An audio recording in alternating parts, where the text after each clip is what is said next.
Lost fire will rise behind those eyes. Black house will rock. Lion boys down. Immortal fear. That voice so clear. Good evening, creatures of the night. Nosphyrus here once again, back from my slumber to drink the blood dry from another vlog. As a Ghostbusters fan, I was extremely excited when news broke about Ghostbusters the video game. There were some setbacks initially, but eventually the game was released. As you have seen, I love it. As a matter of fact, I literally had to force myself to stop playing it after a while. Otherwise, I never would have had a chance to play anything else. We Ghostbusters fans were happy. We certainly did not expect that anything else would ever come of it. We were just so happy to have anything. Especially such an awesome game. Well, imagine how excited we all were to hear the news of a new Ghostbusters game. Unfortunately, it was not going to be a full release game. It was just going to be downloadable. But, this was certainly a lot better than getting nothing. Most of us didn't think there was ever going to be another game, so this was very exciting. Initial information was released. This game wasn't really going to be anything like Ghostbusters the video game. It was more of an arcade-style game. There are 4 new rookies: Alan, Bridget, Gabriel, and Samuel. The original 4 Ghostbusters are in it, but only in the comic cutscenes. The story involves you tracking down an evil being named Dumazu. You can play single player, or play online with up to 3 other players. So, how was the game?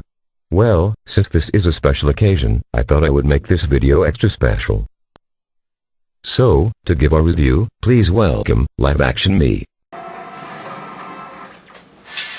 Oh, hi Animated Me.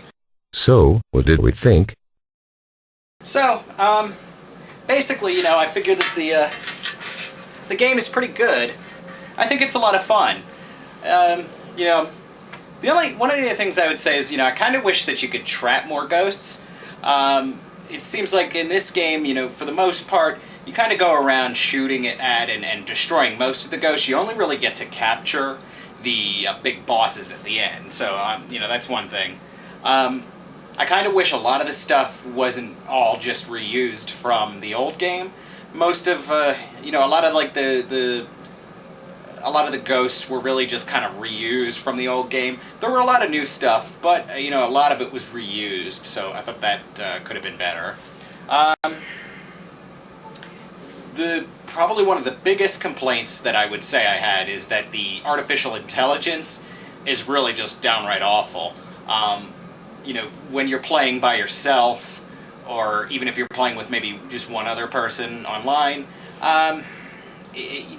the artificial intelligence, the other guys who aren't human players, are pretty bad. That you may go down, they'll go try to revive you without waiting for it to actually be safe, which will just result in them going down. This could be really difficult. It makes it hard for you to get through the levels sometimes, because you know that if you go down, your artificial intelligence partners are just pretty much useless. To be honest, there were 2 other weapons. There was the blue weapon, which shot out sort of like darts, sort of things, blue balls that blue balls that bounced around would bounce around the room if they hadn't hit an enemy. And actually, if you bounce them first, it's actually they're actually more damaging. There was a yellow weapon which shot sort of like a shock blast. I can't really remember the name of either of them. To be honest, I found that those 2 weapons were a little less effective and a little hard to control, so I wasn't too fond of that either. Level 10 was, to me, disproportionately hard. There was a part of level 10 that was just ridiculously hard, especially when you factor in the fact that the AI was really bad. I actually wound up having to play level 10 online just to have any chance of getting past it. I needed the help of a human person who was intelligent enough to know that when one of us went down, you don't go revive them until it's safe to do so. Now, I also thought that the final boss was a little hard to beat, but what I was able to do was I actually found that using the power-ups that come up throughout the level made it a lot easier to beat. So that wasn't too bad. Now, other than those complaints, really, I would have to say that the game was pretty awesome. I really loved the. There were a few levels where you get to drive in the new Ecto 4-wheel drive. You don't actually drive it, but you have a driver who drives you around, but you get to shoot ghosts off the back of it. That I thought was really cool. That was a lot of fun, and that was something new and different. The subway train ghost was just awesome. I thought that was it was one of the best new ghosts. I thought that was really cool. I enjoyed that. I also thought Dumazu, who is the final boss, he was really cool. I like how, I like his look. I like that the fact that he had different weak points of the colors of the 3 weapons on him. Of course, you have your regular proton pack and then the blue and the yellow weapon. He actually had weak points for each of the colors, so you could try to shoot him with the different weapons. So overall, I think the game was really awesome.